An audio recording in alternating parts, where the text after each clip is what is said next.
ஓம் சாந்தி. பாபா நினைவிருக்கின்றதா? முரளி தேதி 30/4/2025। मीठे बच्चे, बाबा तुम्हें पुरुषोत्तम बनाने के लिए पढ़ा रहे हैं। तुम अभी कनिष्ठ से उत्तम पुरुष बनते हैं। सबसे उत्तम है देवताएं। பாபா சொல்றாங்க, இனிமையான குழந்தைகளே, பாபா உங்களை புருஷோத்தம் ஆக்குவதற்காக கற்றுக் கொடுக்கின்றார். நீங்கள் இப்பொழுது கனிஷ்டத்திலிருந்து உத்தம் புருஷ் ஆகின்றீர்கள். கனிஷ்டம் கீழான நிலையிலிருந்து உத்தம் புருஷ் உயர்ந்த ஆத்மாக்களாக ஆகிட்டு இருக்கிறீங்க. அனைவரையும் விட உயர்ந்தவர்கள் தேவதைகள். प्रश्न, यहाँ तुम बच्चे कौन सी मेहनत करते हो जो सत्य में नहीं होगी? கேள்வி, குழந்தைகள் இங்கே எப்பேற்பட்ட உழைப்பு செய்கின்றீர்கள்? அந்த உழைப்பு சத்தியுகத்தில் கிடையாது. उत्तर, यहाँ देह सहित देह के सब संबंधों को भूल आत्मा अभिमानी हो शरीर छोड़ने में बहुत मेहनत करनी पड़ती है. இங்கே பாருங்க, பாபா சொல்றாங்க, தேகம் உள்பட தேகத்தினுடைய அனைத்து சம்பந்தங்களையும் மறந்து தன்னை ஆத்மா அபிமானி என்ற நிலைக்கு கொண்டு வந்து சரீரத்தை விடுறதுக்கு எவ்வளோ கஷ்டப்பட வேண்டியதா இருக்கு, எவ்வளோ உழைக்க வேண்டியதா இருக்கு. सत्य में बिना मेहनत बैठे बैठे शरीर छोड़ देंगे। अभी यही मेहनत व अभ्यास करते हो कि हम आत्मा है, हम पुरानी दुनिया पुरानी शरीर को छोड़ना है, नया लेना है. சத்தியுகத்தில் உழைப்பே இல்லாமல் கஷ்டமே இல்லாமல் உட்கார்ந்துட்டே சரீரத்தை விட்டுருவோம். பாபா சொல்லலாம், இங்கே தான் இந்த உழைப்பு பயிற்சியை நம்ம செய்ய வேண்டியதாக இருக்கு. நான் ஆத்மா, இந்த பழைய சரீரம் பழைய உலகத்தை விட்டுதான் ஆகணும், புதுசு எடுத்துக்கணும்னு. சத்தியுகத்தில் இந்த பயிற்சிக்கும் உழைப்புக்கான அவசியம் இல்லை. கீத் தூர் தேஷ் கா ரஹனே வாலா. பாடல், தூர தேசத்தில் வசிக்கக்கூடியவரே. ओम शांति। मीठे मीठे रूहानी बच्चे जानते हैं कि फिर से यानी कल्प कल्प के बाद इसको कहा जाता है फिर से दूर देश का रहने वाला आए हैं தேஷ் பராயி. பாபா சொல்கிறாங்க, ஓம் சாந்தி.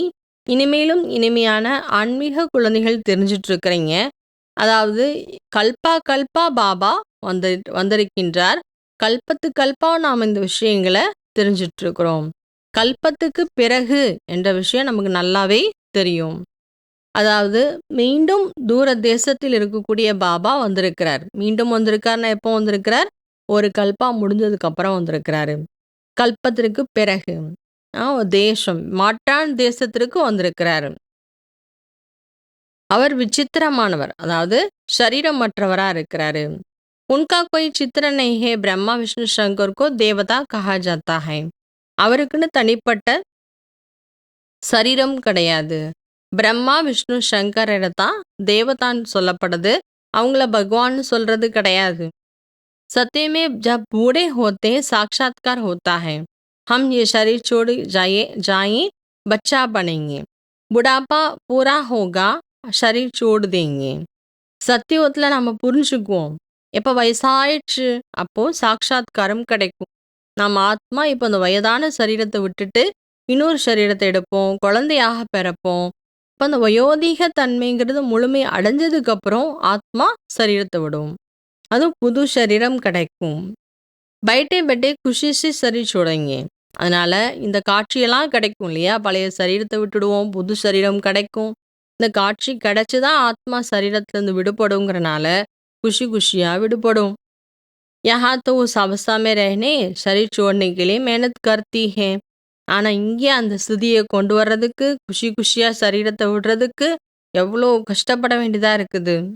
रावण के राज्य में दुखी ही शुरू होता है, बीमारियां शुरू हो जाती है. कितनी ढेर बीमारियां हैं, अनेक प्रकार की दवाई निकालती रखती हैं, रोगी बन पड़े हैं ना. ராவண ராஜ்யத்தில் பாருங்க, துக்கம் ஆரம்பமாயிடுச்சு, நோய்கள் அதிகமாயிடுச்சு. எத்தனை விதமான எவ்வளோ நோய்கள் இருக்குது.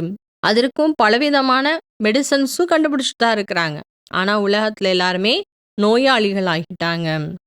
ये तुम इस योग बल से एक ही जन्म के लिए निरोगी बनते हैं, वहाँ दुख व बीमारी का नाम निशान नहीं रखता है. ஆனா நாம யோக பலத்தினால 21 ஜென்மத்திற்காக நிரோகியாயிட்டிருக்கிறோம். அங்கே துக்கம், நோய், நொடிகள் என்ற பெயர், அடையாளம் கூட கிடையாது. அப்பேற்பட்ட இடத்துக்கு போறதுக்காகத்தான் இப்ப நாம படிச்சுட்டு இருக்கிறோம். तुम एक ही जन्म के लिए नई दुनिया में ट्रांसफर करते हैं तो दूसरे जन्म में साहूकार बनते हैं। अभी तुम एक ही जन्म के लिए नई दुनिया में ट्रांसफर करते हो। பாபா சொல்றாங்க, உலகத்துல கூட யாராவது ரொம்ப தானம் பண்றாங்கன்னா அடுத்த ஜென்மம் அவங்க செல்வந்தரா இருப்பாங்க. ஏன்னா ஒரு ஜென்மத்துல இருந்து இன்னொரு ஜென்மத்துக்கு டிரான்ஸ்ஃபர் ஆயிடுச்சு அவங்க பண்ண நல்ல செயல் மூலமா. ஆனா நாம 21 ஜென்மா புது உலகத்திற்கே என்ன பண்ணிடுறோம், டிரான்ஸ்ஃபர் பண்ணிடுறோம். 21 பிறவிகள் சுகமான வாழ்க்கை. हम तुमको विश्व का बादशाही देते हैं। बाबा ने फट से दे दिया है, सोचा नहीं, फुल पावर दी, हमको विश्व की बादशाही मिलती है। பாபா சொல்றாங்க, நம்ம சொல்றோம் எல்லாமே எனக்கு ஈஸ்வரன் தான் கொடுத்தாருன்னு. பாபா சொல்றார் எல்லாரும் இப்ப பாபா சொல்றார், நீங்கள் அனைவரும் எல்லாத்தையும் ஈஸ்வரன்ட்ட கொடுங்கன்னு சொல்றாரு. நம்ம இவ்வளவு நாளா என்ன சொல்லிட்டு இருந்தோம், எல்லாமே ஈஸ்வரன் தான் கொடுத்தாருன்னு. இப்ப ஈஸ்வரன் என்ன பண்ணாரு, எல்லாத்தையும் நீங்க சேவைக்காக பயன்படுத்துங்கன்னு சொல்றாரு. பாபா நம்மை விஸ்வத்தினுடைய ராஜ்யத்தை கொடுத்துட்டு இருக்கிறாரு. இப்போ பாபா கிட்ட என்ன பண்ணிட்டோம், நாம யோசிக்க கூட இல்லை, எல்லாத்தையும் கொடுத்துடுறோம். அதாவது பிரம்மா பாபா என்ன பண்ணார், யோசிக்கவே இல்லை, உடனடியாக கொடுத்துட்டாரு. அதனால சிவ பாபா என்ன பண்ணார், ஃபுல் பவர் கொடுத்துட்டாரு, விஸ்வராஜ்யத்தினுடைய எஜமானனாக ஆக்கிட்டாரு. अपने से पूछना चाहिए बाबा को कितना याद करते हैं, कुछ भी हाथ में रहेगा तो अंत काल में याद आएगा, हाथ में नहीं होगा तो याद भी नहीं आएगा. பாபா சொல்றாங்க, தனக்கு தானே கேட்கணும், நான் பாபா எவ்வளோ நேரம் நினைக்கிறேன்.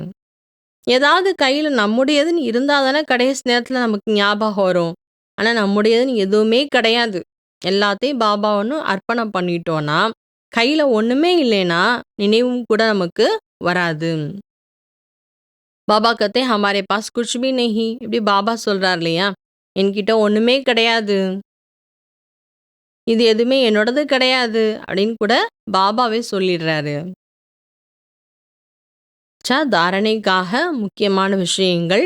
जैसा ब्रह्मा बाबा ने अपना सब कुछ ट्रांसफर कर दी, फुल पावर बाप को दे दी, सोचा नहीं ऐसे फॉलो फादर कर एक ही जन्म की प्रारब्ध जमा करनी है. எவ்வாறு பிரம்மா பாபா தன்னுடைய அனைத்தையும் ட்ரான்ஸ்ஃபர் பண்ணாரு, ஃபுல் பவர் பாபாட்ட கொடுத்துட்டாரு. பிரம்மா பாபா சிவ பாபாட்ட கொடுத்துட்டார். அவர் கொஞ்சம் கூட யோசிக்கல பிரம்மா பாபா. அதே போல பாபாவை பின்பற்றுங்கள், 21 ஜென்மத்திற்கான பிராப்தி சேமிப்பாயிடும். प्रैक्टिस करने हैं, अंत काल में एक बाप के सिवाय और कोई भी सी चीज याद न आए, हमारा कुछ नहीं, सब बाबा का है. ப்ராக்டிஸ் பண்ணணும், பயிற்சி பண்ணணும். கடைசி நேரத்தில் எனக்கு ஒரு பாபாவை தவிர வேற எந்த பொருளும் எந்த விஷயங்களும் ஞாபகத்துக்கு வரக்கூடாது. ஏன்னா எதுவுமே என்னோடது கிடையாது, எல்லாமே பாபாவுனுடையது. अलफ और बे स्मृति से बाप को विजय माला में आना है. ஆத்மா மற்றும் பரமாத்மா இந்த நினைவின் மூலமாக வெற்றி மாலையில் வர வேண்டும். நான் மற்றும் நம்முடையதுன்னு எதுவுமே கிடையாது, எல்லாமே பாபாவுனுடையது. அப்பா மற்றும் ஆஸ்தி இந்த நினைவின் மூலமாக வெற்றி மாலையில் வர வேண்டும். वरदान, मनसा पर फुल अटेंशन देने वाले चढ़ती कला के अनुभवी विश्व परिवर्तक भव. வரதானம், மனதின் மீது முழுமையான கவனம் செலுத்தக்கூடிய முன்னேறும் கலையின் அனுபவி விஸ்வத்தை மாற்றுபவர் ஆகுங்கள். பாபா சொல்றாங்க, இந்த லாஸ்ட் ஜென்மத்தில் மனதின் மூலமாகத்தான் உலகத்தை மாற்றம் செய்வதற்கு நம்ம நிமித்தமாக ஆக முடியும். ஆகையினால இப்போ மனதினுடைய ஒவ்வொரு சங்கல்பமும் கூட நமக்கு வேஸ்ட் ஆயிடுது, இல்லை இழந்துடுறோம் அப்படின்னா ஒரு எண்ணம் தானே அப்படின்னு நீங்கள் சாதாரணமாக நினச்சிடாதீங்க. நிகழ்காலத்தில் எண்ணங்களினுடைய குழப்பங்கள் எவ்வளோதான் பெருசாக இருந்தாலும் சரி, ஆனால் இப்போ நேரம் மாறிட்டு இருக்குது. நம்முடைய எண்ணங்கள் மூலமாக, மனதினுடைய எண்ணங்கள் மூலமாக உலக மாற்றமே நடக்க போகிறது. அதனால் முயற்சியினுடைய வேகம் கூட மாறிடுச்சு. எண்ணங்களாக வரும்போதே எல்லாத்தையும் நிப்பாட்டிடணும். எப்ப நம்ம மனதுல அவ்ளோ கவனம் குடுக்குறோம், மனதுல வரக்கூடிய எண்ணங்கள் மேல நம்ம அட்டென்ஷன் குடுக்குறோம், அப்ப நம்ம முன்னேறும் கலை மூலமா விஸ்வத்தை மாற்றக்கூடியவர் ஆக முடியும். ஸ்லோகன் कर्म में योग का अनुभव होना अर्थात कर्मयोगी बनना. ஸ்லோகன் கர்மத்தில் யோகத்தினுடைய அனுபவம் ஏற்படணும். அதான் கர்மயோகியாக ஆகுவது. இன்னைக்கான அவ்யக்த தூண்டுதல் கம்பைன்ட் ரூபத்தில் இருப்பதற்காக பாபா சொல்லியிருக்கிறார். ஆப் ஆர் பாப், நீங்க பாபா, இதான். நீங்களும் பாபாவும் தான். இதை அனுபவம் பண்ணுங்க, இணைஞ்சிருக்கீங்க. சதா சுப பாவனா, சிரேஷ்ட பாவனா, சிரேஷ்டமான பார்வை, வார்த்தை, கர்மா, இதன் மூலமா உலகத்தினுடைய நன்மை செய்யக்கூடிய ஆத்மா என்ற ஸ்வரூபத்தை நீங்க அனுபவம் பண்ணுங்க. அனைத்து பிரச்சனைகளுக்கும் தீர்வு காண முடியும். சதா ஒரு ஸ்லோகனை ஞாபகம் வச்சுக்குங்க. ந சமஸ்யா பனேங்கே, ந சமஸ்யாக்கோ தேக் டக்ம ஹோங்கே. நான் பிரச்சனைக்குரியவராக ஆக மாட்டேன், பிரச்சனைகளை பார்த்தும் குழப்பம் அடையமாக மாட்டேன், அப் அண்ட் டவுன் ஆக மாட்டேன். தன்னை தீர்வு சுரூபமாக வச்சுக்கோங்க. அப்பதான் மற்றவங்களுக்கு கூட தீர்வு கொடுக்க முடியும். இந்த நினைவின் மூலமா வெற்றி ஸ்வரூபமாக ஆக முடியும். அதனால பாபா இன்னைக்கு என்ன சொல்லியிருக்கிறார்? கம்பைன்ட். பாபாவும் நானும் இணைந்து இருக்கிறோம். எந்த குழப்பமும் கிடையாது, பிரச்சனையும் கிடையாது. நாம யாரு? தீர்வு ஸ்வரூபமான ஆத்மாக்கள். ஓம் சாந்தி.